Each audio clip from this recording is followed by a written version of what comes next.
La parole est à Monsieur Rudy Sall. Monsieur le Président, ma question s'adresse à Monsieur le Premier ministre. Monsieur le Premier ministre, lorsque la République est attaquée, lorsque le lien universel qui nous unit est attaqué, la réponse ne peut être que dans plus de République.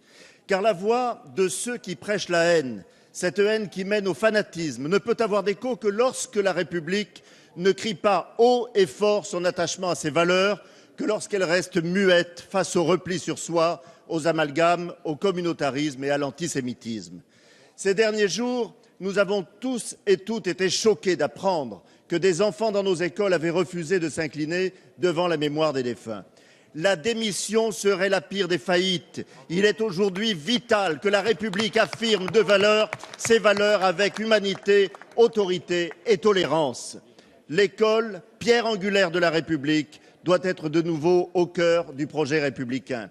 L'école de la République doit accueillir ses enfants sur ses bancs sans distinction de conditions sociales, de convictions ou de confession religieuse. Elle ne doit plus tolérer que 150 000 jeunes la quittent sans diplôme et s'engagent dans l'impasse et dans la désespérance. Elle doit donner les mêmes chances à ses enfants d'accéder au savoir et constituer le premier rempart contre l'ignorance. L'école doit enfin être le sanctuaire de la laïcité.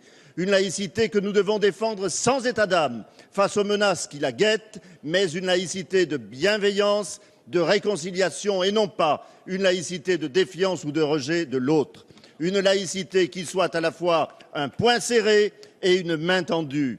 Et je propose d'ailleurs qu'on lève les couleurs dans les écoles et qu'on apprenne la Marseillaise aux enfants. Monsieur le Premier ministre, le gouvernement entend-il s'engager sur ce chemin sur lequel il nous trouverait le groupe UDI? Je vous remercie. Merci. La parole est à Madame Najat Vallaud-Belkacem, ministre de l'Éducation nationale, de l'Enseignement supérieur et de la Recherche. Merci Monsieur le Président, Mesdames et Messieurs les députés, Monsieur le député Sall. Ce que nous ont montré les questionnements, les perturbations dans les salles de classe que j'évoquais à l'instant, et d'ailleurs qui parfois ont pris d'autres formes que des perturbations, qui ont été aussi des questionnements innocents, des questionnements ingénus venant d'enfants. Ce que nous ont montré toutes ces interrogations, c'est que des valeurs républicaines qui nous paraissent absolument évidentes, comme la liberté d'expression, la laïcité, le rejet viscéral de l'antisémitisme, le respect de la loi et de l'autorité, ne le sont pas tant que ça pour un certain nombre d'enfants, de jeunes, d'adolescents. Et je crois que c'est cela aussi qui doit nous interroger aujourd'hui. Ces questionnements, ne nous leurrons pas, ils traversent l'ensemble de la société. Ces incompréhensions, cette théorie aussi du complot que l'on retrouve trop souvent parmi nos jeunes. Et il nous faut nous attacher à produire des réponses à la fois pour les plus jeunes, mais aussi pour les adultes. Et vous avez raison de parler de citoyenneté et de valeurs. Et vous avez raison de dire que c'est à l'école aussi qu'il revient d'assumer cette mission-là. Honnêtement, aujourd'hui, à l'heure qu'il est, je peux vous le dire, l'école n'est pas à la hauteur dans cette mission. Ça n'est pas faute d'enseignants de valeurs, d'enseignants qui souhaitent transmettre ces valeurs.